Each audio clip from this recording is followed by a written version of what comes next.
warahmatullahi wabarakatuh. Bismillahirrahmanirrahim. Kitabun anzalnahu ilayka litukhrijan nasa minadh-dhulumati ilan nur. Minadh-dhulumati ilan nur bi'idhni rabbihim ila siratil azizil hamid. ബഹുമാനാദരം നിറഞ്ഞ ഉസ്താദുമാരെ, രക്ഷിതാക്കളെ, സ്നേഹം നിറഞ്ഞ വിദ്യാർത്ഥി സുഹൃത്തുക്കളെ, സുന്ദരമായ ഹാജി മദീന വേദിയിൽ ഖുർആൻ മനുഷ്യകുലത്തിന്റെ വഴികാട്ടി എന്ന വിഷയത്തിൽ അല്പം സംസാരിക്കാനാണ് ഞാൻ ആഗ്രഹിക്കുന്നത്. തൗഫീഖ് നൽകിയ നാഥന് സർവസ്തുതിയും. അൽഹംദുലില്ലാഹില്ലദീ മുനീബിൽ മുതഫദ്ദിൽ. ബഹുമാനിക്കും പരിശുദ്ധ ഖുർആനിന്റെ അത്ഭുതങ്ങളെ കുറിച്ച് പറഞ്ഞു തുടങ്ങുമ്പോൾ നൂറ്റാണ്ടുകൾക്ക് മുമ്പ് പ്രവാചകരും ഒരു കാട്ടാള സമൂഹം ചേർന്ന് ലോകത്തിനെ പഠിപ്പിച്ച നീണ്ട കഥകൾ പറയാതിരിക്കാനാവില്ല. അപരിഷ്കൃതരും പരുക്കൻ പ്രകൃതക്കാരുമായ ഒരു ജനവിഭാഗമായിരുന്നു ഖുർആനിന്റെ പ്രഥമ അഭിസംബോധന. ചെറിയ കാലയളവ് കൊണ്ട് തന്നെ ആ ജനതയെ മാനവ മൂല്യങ്ങൾ അസ്ഥിരക്കുന്ന പാൽകളാക്കി വളർത്തിയെടുക്കുകയും പിന്നീട് അവരിലൂടെ ലോകജനതയ്ക്ക് നന്മയെ കൈത്തിരി തെളിച്ചു കൊടുക്കുകയും ചെയ്യുന്ന അത്ഭുതമായിരുന്നു ലോകം കണ്ടത്.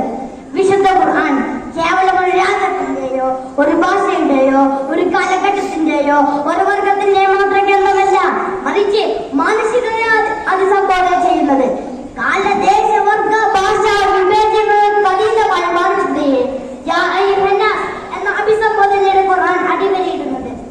ധാർമ്മിക മൂല്യങ്ങൾക്ക് വില കൽപ്പിക്കാത്ത എല്ലാ നിലയിലും അരാജകത്വത്തിൽ ജീവിച്ച് സ്വന്തം രക്തത്തിൽ നിന്ന് പിറന്നു വീണ കുഞ്ഞു പെണ്ണാൽ അപമാനഭാരം നിമിത്തം കുഴിച്ചു മൂടി അഭിമാനത്തോടെ വിളിച്ചു പറയുന്ന കാലം. അയൽവാസിയുടെ വീട്ടിലേക്ക് തന്റെ ഒറ്റക്ക് കടന്നാൽ അതിന്റെ പേരിൽ വർഷങ്ങൾ യുദ്ധം ചെയ്യുന്ന കൊതിയന്മാരായ ജനത. താൻ മരിച്ചു കഴിഞ്ഞാൽ തന്റെ പോയി മാടത്തിന് മുകളിൽ കുഴിച്ചു വെക്കുന്ന മുന്തിരിവലയുടെ നേരം നുരമ്പിക്കൊണ്ടിരിക്കുന്ന തന്റെ അസ്ഥിപഞ്ജരങ്ങൾക്ക് മദ്യത്തിന്റെ ലഹരി പകരമെന്ന് പറഞ്ഞിരുന്ന ജനത. സാമൂഹികമായും രാഷ്ട്രീയമായും സാമ്പത്തികമായും ലാവലേശം നന്മകളില്ലാതിരുന്ന ജനത.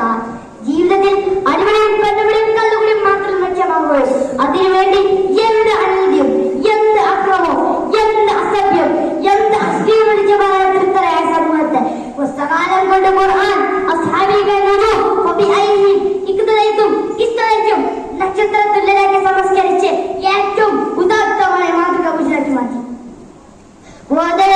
തച്ചന്നമായ അനാചാരം കീഴടച്ച കാലഘട്ടത്തിൽ ഓരോ നാട്ടിലും വീട്ടിലും കുടുംബങ്ങളിലും എണ്ണമറ്റ വിഗ്രഹങ്ങൾ ഉണ്ടായിരുന്ന സമയം എണ്ണമറ്റ വിഗ്രഹങ്ങൾ അവയെ ചുറ്റിപ്പറ്റിയുള്ള അനാചാരങ്ങൾ നിഷ്കാസനം ചെയ്യുന്നതിന് വിശുദ്ധ ഖുർആൻ സ്വീകരിച്ചത് ഈ ഏറ്റവും ഉദാത്തമായ മാർഗമാണ്.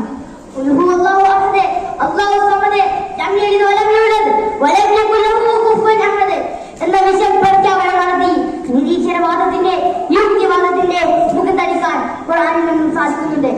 ജീവിതത്തെ രൂപപ്പെടുത്താനും വ്യക്തി ശുചീകരണത്തിനും ഖുർആനി അധ്യാപനങ്ങൾ ലോകജനതയ്ക്ക് മാതൃകയാണ്. മുഹമ്മദ് മുസ്തഫ സല്ലല്ലാഹു അലൈഹി വസല്ലം തങ്ങളുടെ സ്വഭാവത്തെ പറ്റി ആയിഷ ബീവി റളിയല്ലാഹു അൻഹ പറഞ്ഞു വെക്കുന്നത് അൽ ഖുർആൻ എന്ന് തന്നെയാണ്. ജീവിതത്തെ രൂപപ്പെടുത്താനും വ്യക്തി ശുചീകരണത്തിനും ഖുർആനിന്റെ അധ്യാപനങ്ങൾ ലോകജനതയ്ക്ക് മാതൃകയാണ്. സ്വയമായത്തിക്കും വിശുദ്ധ ഖുർആൻ പറയുന്നുണ്ടല്ലോ,